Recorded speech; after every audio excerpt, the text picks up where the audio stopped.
बिस्मिल्लाहिर्रहमानिर्रहीम। अच्छा, waiting room में कौन है? वेटिंग रूम में तो एक बैक्टीरिया बैठा है, ठीक है। अच्छा, तो क्वेश्चन क्या है? A pharmaceutical company is studying a new enzyme involved in bacterial metabolism. अच्छा, अब रिसर्चर्स ने क्या ऑब्जर्व किया है कि when the substrate first approaches the enzyme, तो क्या होता है कि the active site does not perfectly match the substrate, ठीक है। But once the substrate binds the enzyme changes its shape, ठीक है। कैसे वो शेप चेंज करता है? Through repositioning of the amino acid chains, ठीक है। और plus it forms additional interactions that stabilise the reaction intermediate, ठीक है। अच्छा, further experiments show that this conformational change helps in stabilisation of the transition state of the reaction, ठीक है। Plus it significantly increases the rate of catalysis, ठीक है। तो अब question क्या है? Which of the following models best explains this enzyme substrate interaction? Lock and key model, induced fit model, allosteric regulation model या competitive inhibition model? तो keep the question in mind, ठीक है। हम एंड में इसका answer reveal करेंगे। अच्छा, पहले हमने डिस्कस किया है लॉक एंड की मॉडल, और वो क्या कहता है कि it describes enzymes as a rigid structure, ठीक है। और इसमें क्या होता है कि substrate fits perfectly into the rigid active site, ठीक है। लेकिन मसला क्या है कि life inside the cell is not static, ठीक है ना। Proteins are constantly moving, vibrating, adjusting their shapes, ऐसे ही है ना। तो इसलिए फिर इंड्यूस्ड फिट मॉडल जो है ना, उसके आने की ज़रूरत पड़ी है। अब इसका की आइडिया क्या है? बहुत सिंपल है। क्या है कि there is complementarity between the substrate and the enzyme, ठीक है। लेकिन क्या है कि ये this is only part of the story, ठीक है। Instead of being rigid, the enzyme changes its shape when substrate binds, ठीक है। तो कॉम्प्लीमेंटेरिटी ठीक है, अपनी जगह है, लेकिन जब तक साथ में उसमें वो डायनामिक चेंजेस नहीं आएंगे तो पूरी स्टोरी आप नहीं कर सकते, फिट इन नहीं होती ना उसमें। अच्छा, तो अब जो इंड्यूस्ड फिट का आइडिया है वो क्या है कि जब सबस्ट्रेट अप्रोच करता है एंजाइम को, तो क्या होता है कि substrate initially binds loosely to the active site, ठीक है। लूजली वो आके उधर एंकर हुआ है। अब उसकी वजह से क्या होगा कि ये जो लूज बाइंडिंग है, it induces a conformational change in the enzyme. अब क्या होगा कि the amino acid chains in the active site are going to reposition themselves, ठीक है। जो थोड़ा सा मूव हुई हैं, एडजस्ट हुई हैं, जो सबस्ट्रेट आया उसको भी इन्होंने अपने अंदर एडजस्ट किया है, ठीक है। अब जिस रीपोजिशनिंग जो है ना, it creates additional binding interactions and a tighter fit, ठीक है। अब वो ज़्यादा अच्छी तरह से उसके अंदर आके डॉक हो रहा है, ठीक है। तो आप इसको ऐसे कह सकते हैं कि active site is not a passive pocket waiting for the substrate, ठीक है। It behaves like a dynamic molecular machine, ठीक है, that actively adjusts itself to the incoming substrate। और वो क्यों उसको एडजस्ट कर रही है? टू फैसिलिटेट दी कैटालिसिस, ठीक है। तो इसके लिए एक क्लासिक जो एनालॉजी है ना, इट इज़ लाइक जैसे जो है ना, hand fitting into a glove, ठीक है।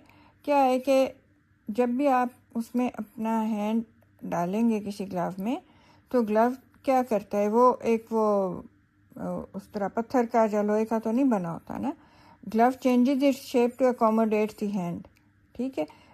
इसी तरह से एंजाइम जो है वो एडजस्ट करता है अपना structure to accommodate the substrate. अच्छा, तो ये देखा आपने कि इसमें क्या है? कॉन्फॉर्मेशनल फ्लेक्सिबिलिटी है, ठीक है, which allows the enzyme to use several mechanisms, ठीक है।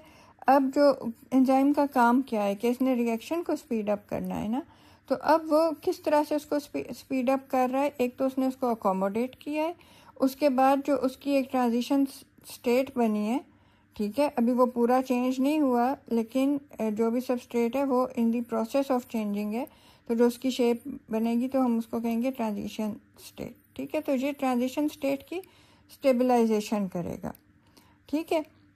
अच्छा, एंजाइम जो है वो उसको किस तरह से कैसी ज्योमेट्री में बाइंड करेगा, दी एक्टिवेटेड ट्रांजिशन स्टेट, ठीक है। अच्छा, अब वो जो इसका ट्रांजिशन स्टेट है ना, that is a high energy intermediate, ठीक है।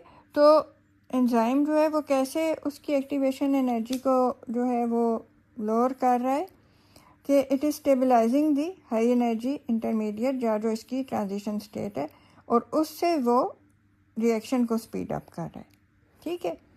तो काफ़ी दफ़ा ये होता है कि it induces strain into specific bonds within the substrate, ठीक है। अब ये स्ट्रेन क्या करता है, this strain weakens the bond and makes it more susceptible to cleavage और रीअरेंजमेंट। या आप ऐसे कह लें कि मसलन वो अब सबस्ट्रेट आया है, एंजाइम ने उसको अकोमोडेट किया है, वो थोड़ा सा खुद चेंज हो गया, इसने कहा कि ठीक है आप आएँ, ठीक है। अब वो क्या चाहता है कि ये अपना प्रोडक्ट बन जाए। अब प्रोडक्ट बनने में वो पहले तो एक ट्रांजिशन स्टेट में गया है, ठीक है। अब अगर वो ज़्यादा अड़ियाँ कर रहा है ना और नहीं बन रहा जो उसको बनना चाहिए, तो ये इसको कान भी खींच सकता है, दो चार इसको चांटे भी लगा सकता है, ठीक है। तो वो है कि वो मतलब उसके उसमें स्ट्रेन डाल के ना बॉन्ड्स में, तो वो उसको जैसे उसकी शेप आनी है तो वो उसको उसमें फैसिलिटेट कर सकता है, ठीक है। अच्छा, फिर जो इसकी एक्टिव साइट है ना, वो हमने क्या बात की थी, एक्टिव साइट क्या होती है, वर्क स्टेशन है। फिर जो उसका सबस्ट्रेट बाइंडिंग साइट थी वो क्या था, जैसे आप कह लें कि जैसे डेंटिस्ट का अगर रूम है ना वो वर्क स्टेशन है, तो जो डेंटल चेयर है that is the substrate binding site, और फिर जो डेंटिस्ट के टूल्स थे वो क्या थे, वो कैटालिटिक साइट थी, ठीक है ना। तो अब जब ये कैटालिसिस कर रहा है तो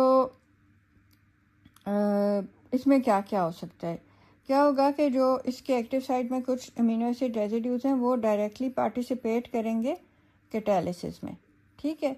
तो अब कैसा कैसा कैटालिसिस हो सकता है, मसलन जनरल एसिड बेस कैटालिसिस हो सकता है, ठीक है, जिधर अमीनो एसिड्स जो हैं वो डोनेट कर रहे हैं या एक्सेप्ट कर रहे हैं प्रोटॉन्स, ठीक है, ड्यूरिंग दिस रिएक्शन। फिर जो है उसके अलावा जो है इवन कुछ एंजाइम्स हैं कि वो ट्रांजिएंटली कोवेलेंट बॉन्ड बना के उसको कैटालिसिस को फैसिलिटेट कर रहे होते हैं, ठीक है। फिर कभी कभी होता है कि मेटल आयंस आर प्रेजेंट, ठीक है। अब वो क्या क्या कर सकते हैं, एक तो वो they can help in orienting the substrate properly, उसको प्रॉपरली उधर बिठाते हैं, ठीक है। फिर क्या कर सकते हैं कि जो उसकी चार्ज ट्रांजिशन स्टेट है उसको स्टेबलाइज कर सकते हैं, उसके अलावा ऑक्सीडेशन रिडक्शन रिएक्शंस में पार्टिसिपेट कर सकते हैं, ठीक है। तो बेसिकली वो क्या करेंगे, ये मेटल आयन कैटालिसिस कराते हैं कि वो फैसिलिटेट करा रहे हैं electron transfer during the catalysis, ठीक है।